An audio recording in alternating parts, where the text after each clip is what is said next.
শ্রীমদ্ ভগবদ্ গীতা যথাযথভাবে অনুসরণ করতে পারলে মানুষকে সঠিক পথে চলতে সাহায্য করে এবং ভুল পথ থেকে সরে থাকতে উৎসাহিত করে। গীতায় জীবনের বিভিন্ন সমস্যার সমাধান এবং সঠিক পথে প্রদর্শনের জন্য মূল্যবান উপদেশ দেওয়া হয়েছে।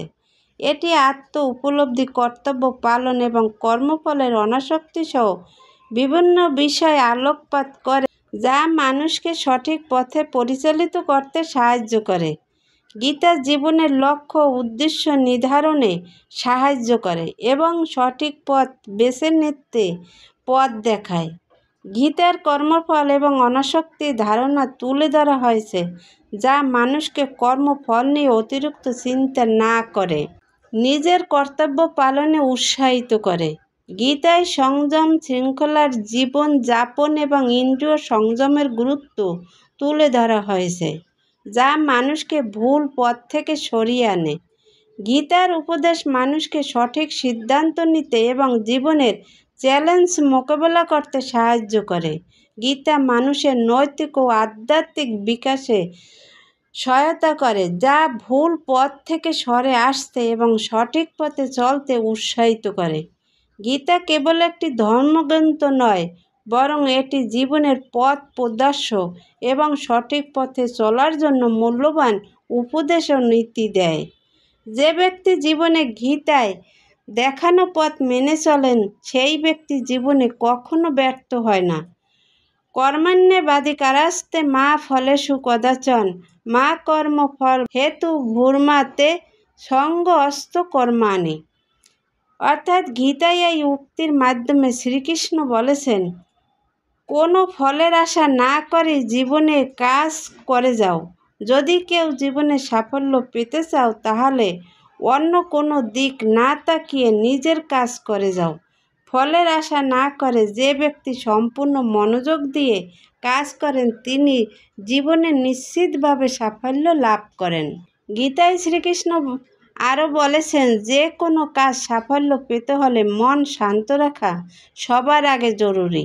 রাগ আমাদের বুদ্ধিকে নাশ করে, তাই রাগের মাথায় সব কাজই ভুল হয়। শুধুমাত্র রাগ একজন মানুষকে গোটা জীবন নষ্ট করে দিতে পারে।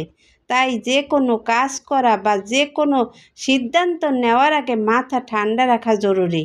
গীতার বাণীতে বলা হয়েছে, যে ব্যক্তির মনের মধ্যে সংশয় থাকে, সেই ব্যক্তি জীবনে সফল হতে পারে না। মনের মধ্যে দ্বিধা দ্বন্দ্ব থাকলে জীবনে কখনো সুখ ও শান্তি লাভ করতে পারে না।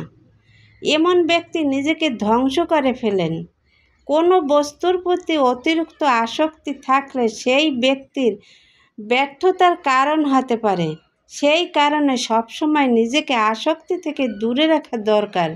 কারণ কোনো বস্তুর প্রতি আসক্তি থাকলে সেই আসক্তি পূরণ না হলে মনের মধ্যে রাগ ও অবসাদ জন্ম নেয়। এই রাগ ও অবসাদ আমাদের জীবনে উন্নতির পথে বাধা সৃষ্টি করে। গীতায় শ্রীকৃষ্ণ বলেছেন, কোনো কাজে সাফল্য পেতে হলে মনের মধ্য থেকে ভয় দূর করা জরুরি। কুরুক্ষেত্রের যুদ্ধ শুরুর ঠিক আগে শ্রীকৃষ্ণ অর্জুনকে বলেন, নির্ভীকভাবে যুদ্ধ করো। এই যুদ্ধে তুমি যদি মারা যাও, তাহলে তোমার স্বর্গপ্রাপ্তি হবে। আর যদি তুমি জিতে যাও, তাহলে গোটা পৃথিবী শাসন করতে পারবে। তাই যে কোনো কাজ করার আগে মন থেকে ভয় দূর করো। অতীত এবং ভবিষ্যতের চিন্তা করো না, কারণ যা হওয়ার তাই হবে। যা হয় ভালোর জন্যই হয়। তাই অতীত ও ভবিষ্যতের চিন্তা ছেড়ে বর্তমানে বাঁচতে শেখো। কুরুক্ষেত্রের যুদ্ধে ভগবান শ্রীকৃষ্ণ অর্জুনকে আরও উপদেশ দিয়েছিলেন।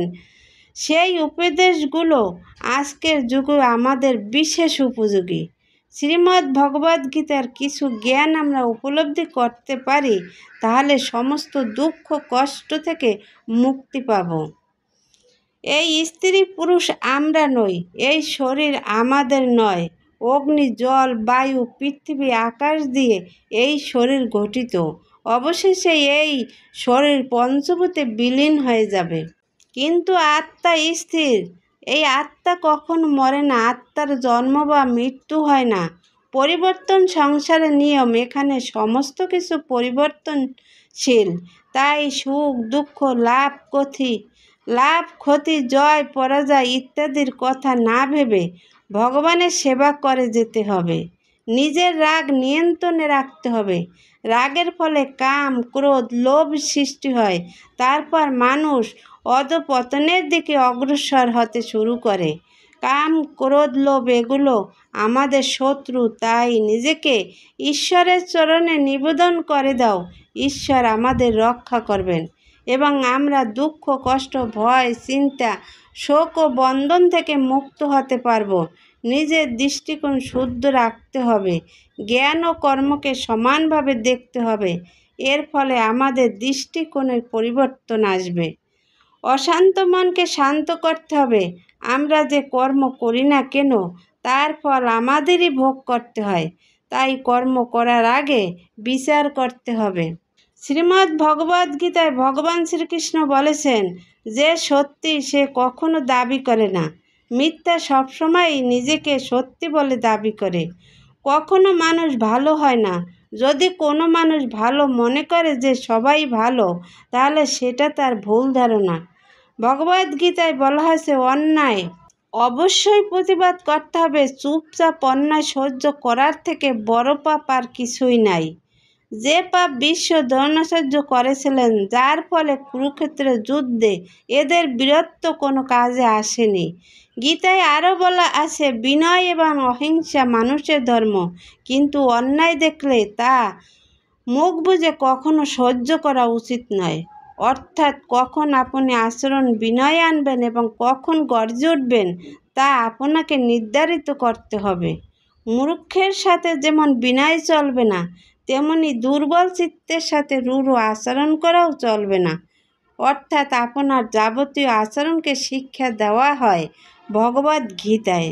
তাই ভগবদ্গীতাকে যিনি যথাযথভাবে উপলব্ধি করবেন, তিনি কখনো সমস্যায় পড়বেন না, কখনো জীবনযুদ্ধে হেরে যাবেন না। পরিশেষে তার জয় হবেই। জয় গীতা। হরে কৃষ্ণ।